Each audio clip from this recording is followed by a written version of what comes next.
You're listening to PetLifeRadio.com.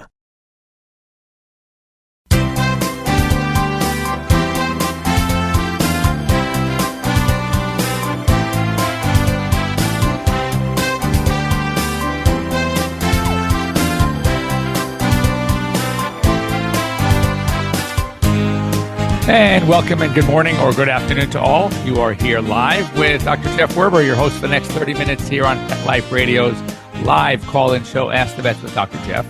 And happy to be here with you and want to hear from you. A number of ways you can do that. You can either go online, Pet Life Radio, click on the Ask the Vets tab with Dr. Jeff, and we actually give you a link. You can follow the link to join us right here on our Google Hangout. We can see you live. You can see us live. And it would be very, actually a nice thing to do. You can also call us toll free, 877-385-8882. Once again, 877-385-8882. We will happily talk to you anything about your pets. And also you can join in the conversation. If you go again online to Ask the Vets with Dr. Jeff, here on Pet Life Radio, there's a box and you can just start typing away, and we can get you that way. And lastly, send us an email to drjeff, that's Dr. Jeff, at PetLifeRadio.com, and we'd love to hear from you. So I wanted to, tonight, as many of you might know, and it's the first night of Hanukkah, and I always get nervous around holiday time. We talked about Halloween. We talked about Thanksgiving. We're going to talk about a little bit of Hanukkah things today, and then we're going to talk about Christmas coming up around the corner. And the keys is that inevitably I get calls from my clients. There's always some problem. Something happened, something that dog got into something somewhere along the line. I mean, it's inevitable. It happens all the time. So what I want to make sure is that we all are aware of some of the dangers. Let's talk about the basics. And I actually did a story on this. It was an Inside Edition and how they came to me, and we talked about this, was there was a story that a cat basically set a house on fire. How? Because they had a lighted candle. And these can be very dangerous. I mean, ornamentally, they're great, but cats are very inquisitive. Cats like to explore. Cats are cats. And as we all know, if you have cats, I'm sure many of you do, hopefully more than many of you do, like most, they love to rub up on things. They mark their objects. And so anything new that they see, they want to brush up against it. They want to rub their glands in their cheeks up to it and mark it. And I think it also feels good. I mean, if you start, ever pet a cat right there under the chin, on the sides of the face, they love it. So we actually did this. We had an opportunity to set up a situation. I had a candle on a coffee table, and sure enough, put one of my cats on the coffee table and literally right away tried to rub against it and darn near knocked it over. I mean, obviously it was a very controlled environment. We were trying to prove a point that it does happen, and it does happen. So for a number of reasons, not just your pets, but for a number of reasons, when you light your candles for the next 8 nights, as Adam Sandler put it, the 8 crazy nights, make sure that the candles are being watched. And if you have pets, do not leave them alone for even a moment near lighted candles, because it can be very, very dangerous. Next up, it's present time. And, this is going to be very similar, almost exactly the same as what happens during Christmas. Getting down in the morning under the tree, you got all the gifts, all the presents, and no different. Wrapping paper, ribbon, yarn, all these things that we use to wrap paper can be potentially very dangerous for pets. And as a matter of fact, it's not just, hearsay. It's not a wives' tale that cats like to play with yarn. They do, and they swallow, and they will swallow big hunks of it. And that can cause what we call an intestinal foreign body, a string foreign body. In essence, what it does is it has a straight string that is trying to course through the winding, convoluted, many, several feet of intestine. And what happens is if the knot or one end gets stuck or lodged at one point, now as the intestines are trying to pull this string through, it sort of creates a piano wire effect. And it starts sawing into the edges, the mesenteric border, we say, of the intestine, and can cause severe damage. And even if not caught early, surgically removed, you have leakage of intestinal content into the abdomen, causing severe peritonitis. And ultimately, if not checked, we have seen animals die from string foreign bodies. So very, very important to keep an eye on all the wrapping when you're cleaning up in the evening. It's very important to make sure everything is thrown away properly. And next up, of course, what would any holiday be without food? So, and the foods that typically are eaten on this holiday are sadly a little bit on the fatty side. There's the potato pancake, which is full of oil. It's grilled in oil. And you have the donuts, certainly not great for your dogs and cats. Remember, high fat content in pets creates something called pancreatitis. Pancreatitis is very, very serious. Their bodies weren't built to handle that huge amount of fats all at once. So whether it's, as we discussed around Thanksgiving, whether it's dark meat turkey, whether it's skin, anything that is too fatty can pose a big threat to our pets. So again, be very careful. You don't want to shoo your pets away. Give them something that they can eat. Let them be part of the festivities. It's fun. You're sitting around. There's a lot of family, all these really, really, really good things. But it's very important to exercise caution. And the best thing, I always say this in general when it comes to pets, is anticipate. It's sort of like training that little puppy. And I tell people all the time, I said, when you have that puppy, before you leave that puppy alone in a room or in a space, a confined space, turn around and take a look and ask yourself, is there anything remotely possible, even remotely possible, that this little puppy can get a hold of? Because trust me, if it can, it will. And I also tell owners, especially the women, the moms, that be very, very careful about leaving things around like shoes. Because if this puppy had a choice between your little rubber flaps that you kind of wear around the house and your Louboutins, trust me, the puppy's going after the good stuff. So it's the same thing. It's like Murphy's Law. They will try, they will, they often succeed. And it's very, very important to anticipate the problems before they become problems.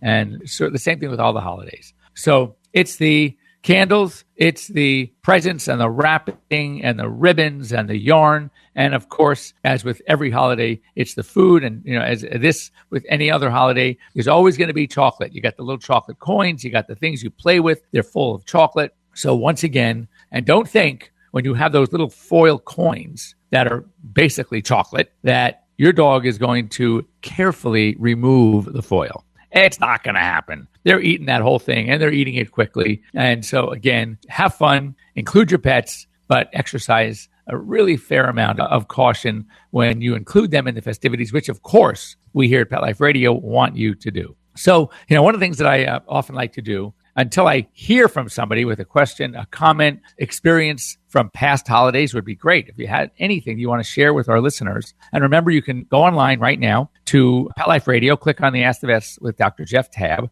and there's going to be a link to a Google Hangout. We'd love to have you kind of come in and join us here on the link and just talk. Let's talk about your pets. Let's talk about anything. Let's talk about issues you may have had in the past and what you might anticipate for the future. And if I can do anything, saving one life, helping one person with a problem, kind of makes my day. So let's get that opportunity going and join us here live on Pet Life Radio. So it was interesting.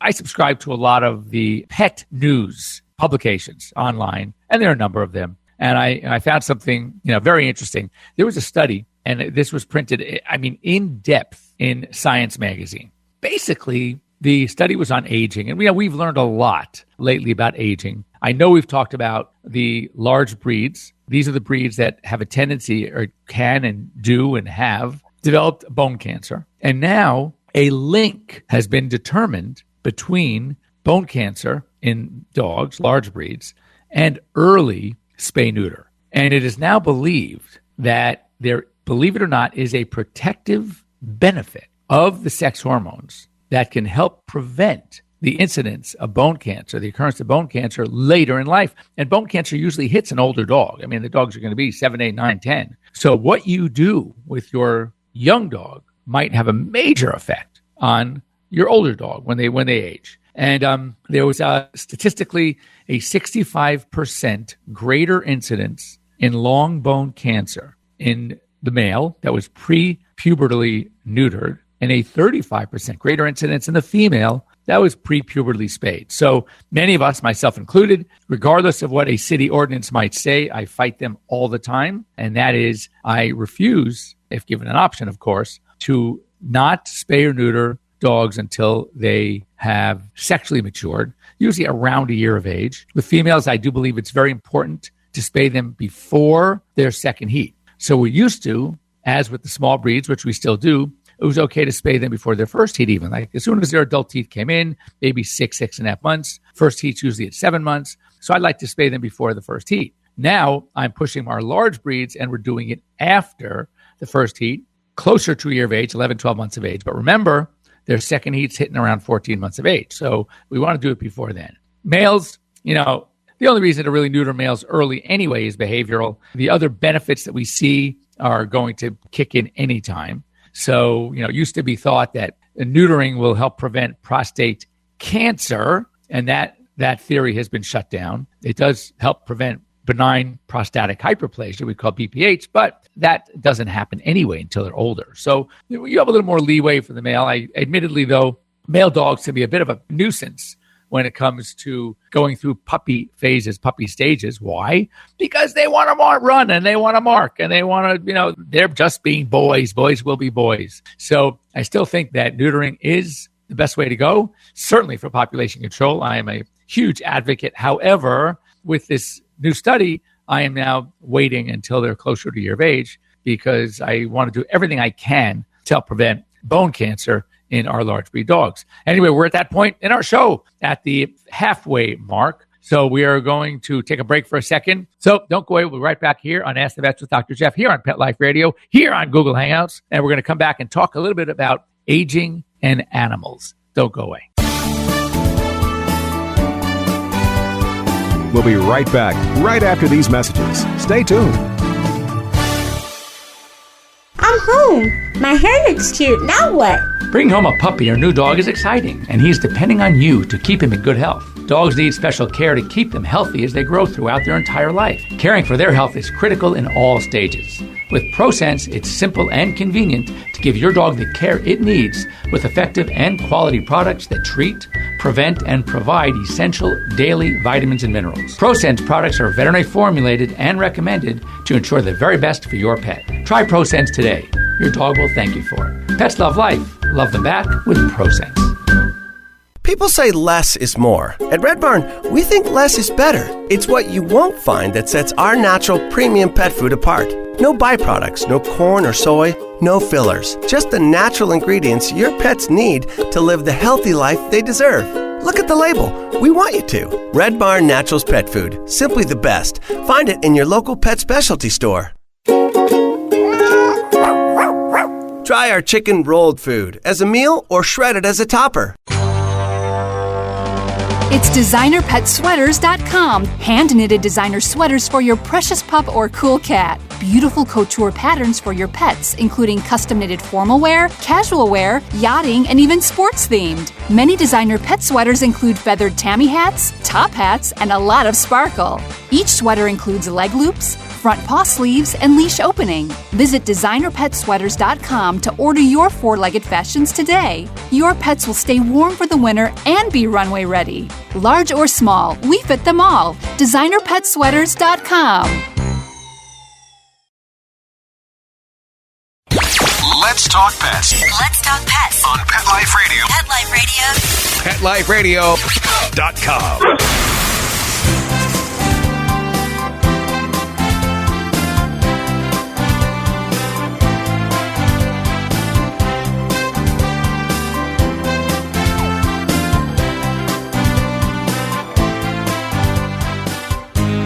And welcome back. You're here live with Dr. Jeff Werber. Here, your host on Ask the Vets with Dr. Jeff here on Pet Life Radio. And before the break, we were talking about aging. We talked a little bit about some new information that we have on large breed dogs and spay neuter. So we know that there are differences in when it comes to our large breed, small breed dogs versus cats. And what's interesting is, so a study's been going on. This was a really cool article in Science Magazine. But first of all, the general hypothesis, if you look at a global picture of animals, it seems like generally the larger the animals, your elephants, for example, your big cats will live longer than your very small animals. And that happens with our four-legged creatures most of the time. There are exceptions, which we're going to talk about. Of course, as any of you that have owned a parrot or a macaw know that these large citizen parrot birds, they can live 60, 70, 80 years. I always joke that if you're going to be, if you're a middle-aged adult and you're going to buy yourself a parrot, you better be prepared to, keep that bird in your will and make sure somebody's going to take care of it when you're gone, because that bird is most likely going to outlive you. So the questions, came up is, okay, if that's the case, then why do cats outlive dogs generally? And why small dogs live longer than big dogs? So, one of the theories were that animals that are very good at avoiding predators seem to evolve into longer lives. Now, obviously, when it comes to our domesticated species, there have not been around like dogs and cats long enough to see or benefit from these evolutionary pressures. So that probably isn't going to stand up, those theories. Now, interestingly, that, they do say, however, that when you think of dogs and cats in the wild, first of all, cats, as any of you know, and, we can have a discussion about who's smarter, who is going to survive longer if left to their own devices. Certainly, I personally think cats can outdo a dog. I mean, cats somehow manage to fend for themselves. They manage to find food for themselves. And that the key is that cats are typically less social. They do kind of hang on their own. So in the wild, where you have dogs like the wolves that are more social, they can pass on disease to each other because they do travel in groups. Sometimes they are easier for a predator to attack. So these are things that probably can affect the dog population, the wolf population. Whereas the feral cats, they kind of do their own thing. They don't usually pass disease onto each other with the same prevalence that the more social canine species would. Now, the belief is that one of the reasons why the animals have done so well lately, our domesticated species, is that it could be due to hormones. Growth factor 1, for example, this is what seems to help our larger giant breeds grow to that status of large and giant breeds. And also diet and care. I mean, they say that in the last 3 or 4 decades, I'm going to see if I can find this for you, but in the last 3 or 4 decades, they say that life expectancy of the dog has doubled in the last 4 decades. House cats are living twice as long now as their feral counterparts. And obviously the conclusion was this could be chalked up to better health care and better diet. We spend a fortune of money every year on these things. And, this is probably what is also contributing to the overall success of our dogs and cats living longer. We know that you take like an Irish Wolfhound, 150 pounders, they're lucky to make it to 7, whereas these little breeds, the Papillons, the Poodles, the Yorkies, they can live 12, 13, 14, 15, etc. Now, what's also interesting is I learned something. There was a couple of animals. First of all, in the wild, talk about the large versus small. When you think of some of these, little mice, for example, are going to get eaten up pretty quickly. And even if not, they live a couple of years. Bats, I did not know this. Bats can live 30 to 40 years. There's a little rat called a naked mole rat. And what they do is they burrow and they live in holes. They too can make it to 30 or 40 years. So the theory there is that they are living as long as they are because of their ability to avoid predators. As we know, bats during the day are in caves. They are nocturnal. And they don't have to really worry much about a predator. And at night, they are able to fly pretty quickly. So they have survived and managed to breed, and longer ones are breeding longer. That's amazing to be able to go 35 to 40 years. But this was really cool. The longest lived dog was a dog named Bluey, an Australian cattle dog, or a Queensland Blue Heeler, that lived to 29. That's the oldest one I've heard. And there was a cat in Texas named Cream Puff, the oldest cat on record, that lived to 38. Now, in 2014, the oldest cat that made it was a cat named Poppy, the world's oldest cat in 2014, and that cat lived to age 24. Now, I had 2 patients of mine that made it to 22, 2 cats. Sadly, the oldest cat I've ever had was my Andy, my ragdoll, who made it to 18 and a half, which, hey, I'm not complaining. That's a pretty good age. But I found it fascinating, actually, that animals are living this long, but even more so that when you look at our dogs and cats, it's sort of opposite of what's out there in the wild. There was a chart in this article that was really cool that a Galapagos tortoise could live over 180 years. I think one of the oldest humans on record was 122. Chimps can live about 50 to 60 years. As we know, horses can live 40 to 50 years. I mean, this is not normal, but these are some of the oldest. You look at your house mouse and, you're looking at, 2-3 years. But the bat and the naked mole, those were exceptions as far as size. Guinea pigs.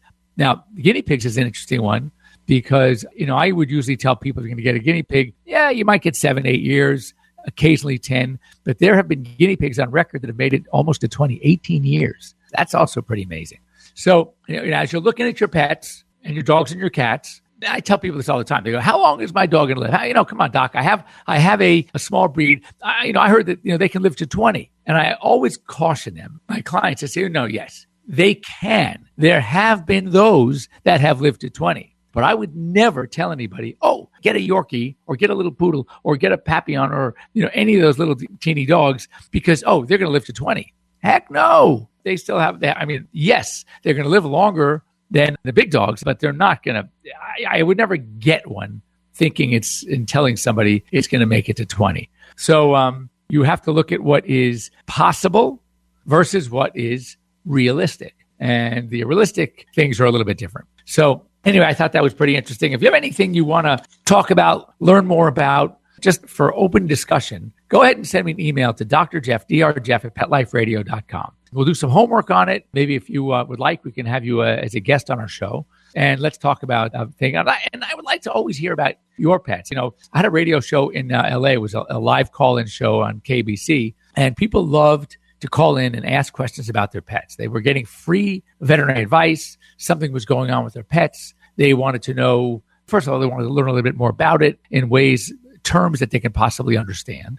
And they also wanted some advice sometimes, like, okay, doc, where do we go from here? We have, this and this and this is going on. And our doctor is telling us this. We have some choices. What should we do? And I love answering those questions. So really, don't be bashful. You can 877-385-8882 every Sunday morning. Write your questions down. And now with Google Hangout, we can actually talk to each other with live. I could see who you are. You can bring your pet in front of your computer and that little camera, and I can have a chance to see your pet as well. So anyway, thanks for joining me. I want to thank our sponsors, Prosense Pet Products and Kong, for being there for us.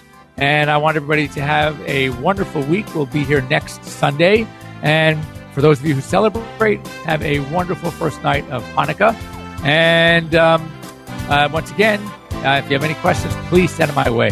Thanks for joining me. I'm Dr. Jeff Werber. We'll see you next week. Let's Talk Pets, every week on demand, only on PetLifeRadio.com.